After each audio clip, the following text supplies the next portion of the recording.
Good morning and welcome to the Morning Scoop for Friday, July 23rd. This is your daily Buckeye fix. I'm Tom Orr. The Minnesota game is in 41 days. The game against Michigan in 127 days. I am here at Big Ten Media Days with Marc Givler of Buckeye Scoop. Day one is in the books now. Day two coming up a little later on today.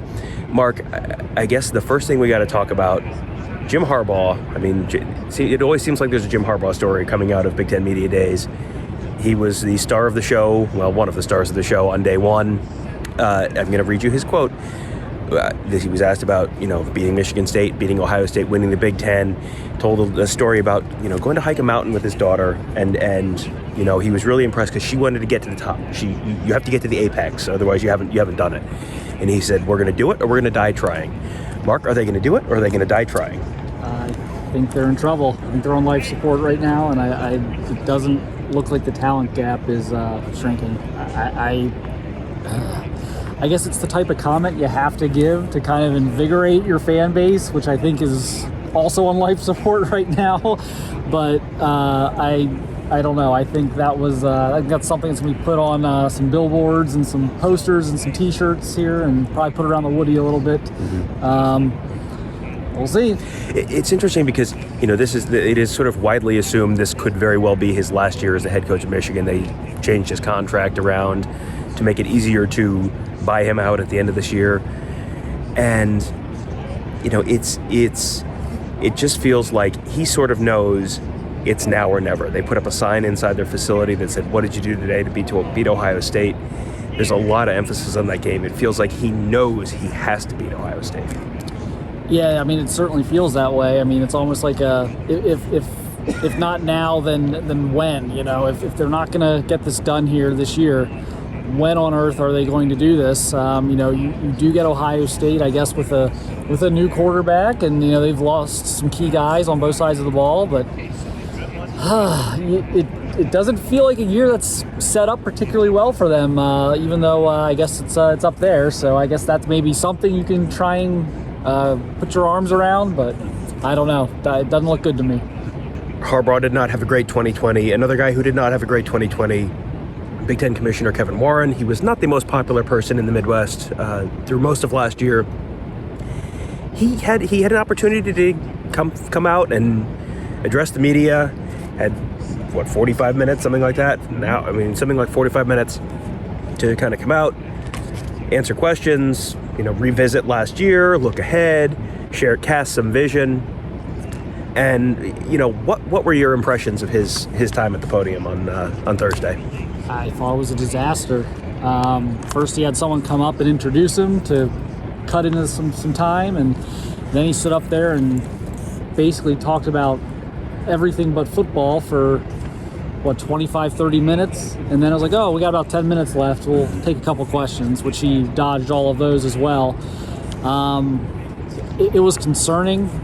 He's had roughly a year to prepare for this very day, and have something positive to say, so get some good PR, get some people back on his side after kind of botching the whole situation last year. And it left me maybe more concerned than ever, because this is someone who's going to have to guide the Big Ten through NIL, through playoff expansion potentially, and through another round of conference realignment. And did not give off the vibe of the person that I would want the Big Ten to be entrusted to get through this. Yeah, you talked about him going back and maybe rethinking some of the things he did. He was asked what would you do differently. He kind of said with the decisions they made, he would make them all again because he made them with the student athletes' best health and best intentions in mind. So he wouldn't change what he did. He talked about maybe communicating a little better, but the decisions he made in terms of the football season, no change. So that was a little. There wasn't much during his time at the podium that made me kind of sit up on my seat and go, oh. That was one that was like, that was your takeaway from last year? Was like, no, nailed it, other than maybe communicating it maybe a little better. I think had he come at this a different way, maybe showed some regret, or at least maybe had enough open-mindedness to talk about maybe some things he would have done differently, or I think people maybe would have even cut him some slack, because he was kind of thrown into this last year. but he just kind of doubled down, and it kind of makes you think, well, whatever bad things we thought about him, that's just kind of who he is at this point. It wasn't just a guy getting thrown into a tough situation. He's had a year to kind of contemplate everything, and we're still wondering what the heck is he doing. Yeah. Yeah, that was a little bit concerning to me as well. And you mentioned conference realignment. This is not something we talked about on Thursday's morning show, but Texas and Oklahoma potentially moving to the SEC. That's something that's sort of in the works, and there's a whole bunch of criminology to go into. Maybe Tony Gerdeman and I'll talk about that on a Buckeye Weekly at some point. That's more involved than we can get into today because we're mostly talking Big Ten Media Days. But yeah, I mean that has to be a little bit of concern. Another thing that came out after his time on the podium, he talked to a newspaper out in New Jersey and said, "Yeah, we're open to rotating the Big Ten championship game around." Like this has to me been.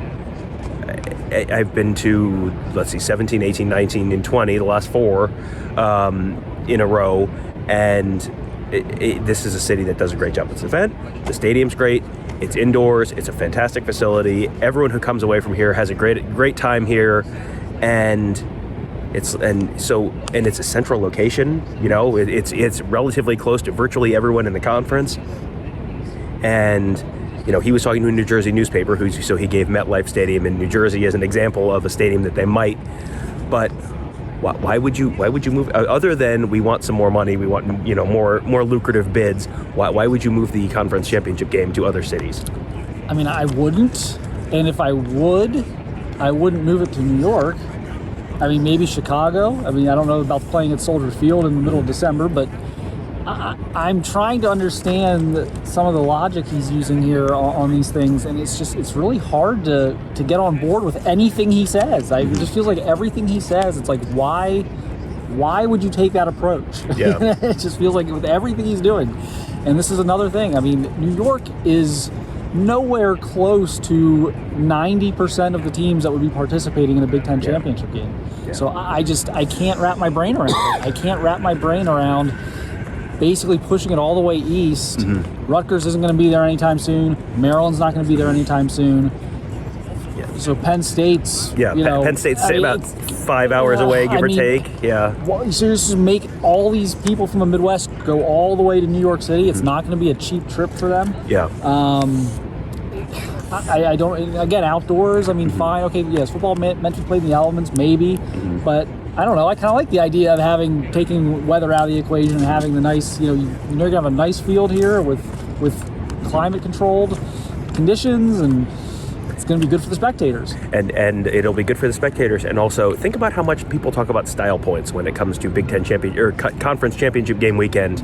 The SEC is playing indoors in a nice, nice turf dome in Atlanta.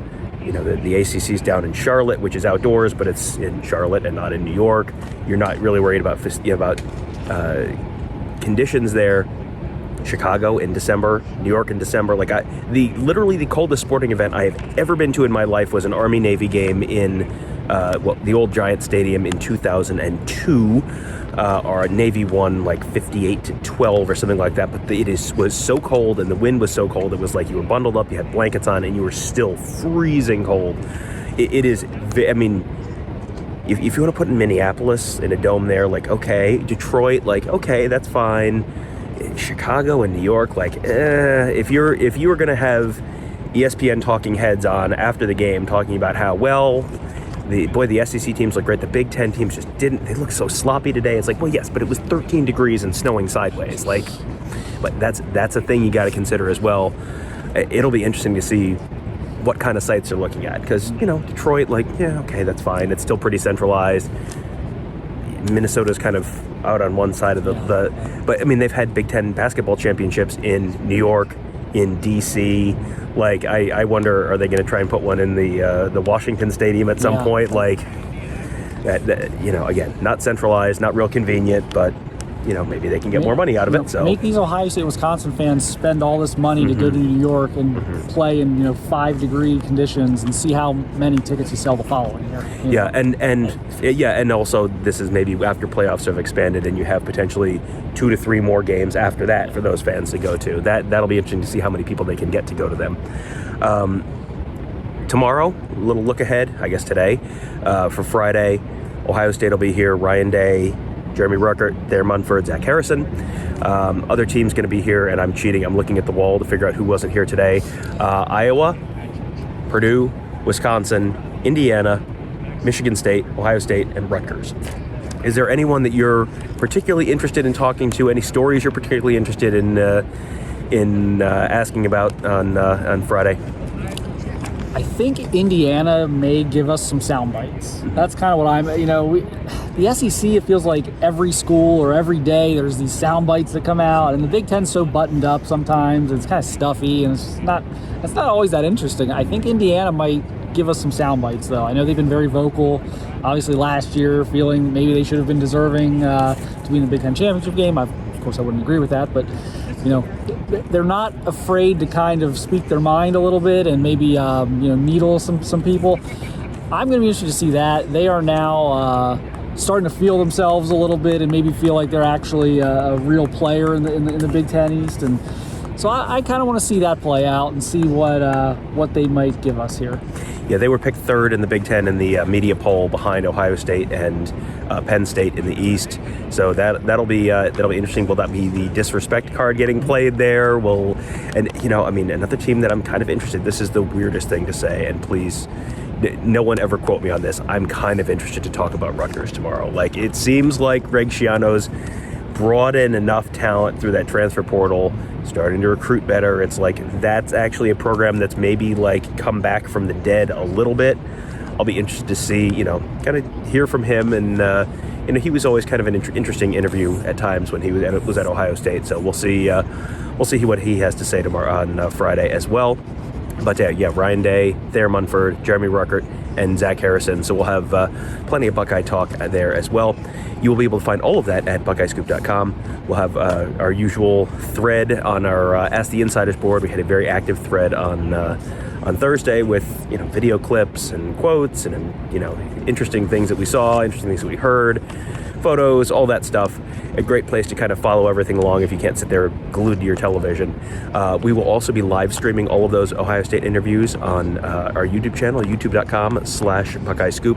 So if you hit the subscribe button at the end of this video, there will be a little button on the right-hand side of the screen, a little circular Buckeye Scoop logo. Just hit that, and then you'll be subscribed to our channel, and then you get notified as soon as we go live. So we cannot live stream the morning session of Ryan Day, but when they do a full hour at the podium with him and the three players, we'll be able to live stream all four of those for you. And you can get so much Ohio State football content you won't even be able to believe it, and it's all free at youtube.com/BuckeyeScoop. That'll do it for today. Thank you guys for joining us. Have a great day. We'll talk to you on Monday. Well, we might do a show this weekend. Who knows? We haven't planned that far ahead. It's been a long week already. We'll talk to you whenever we talk to you. Thanks.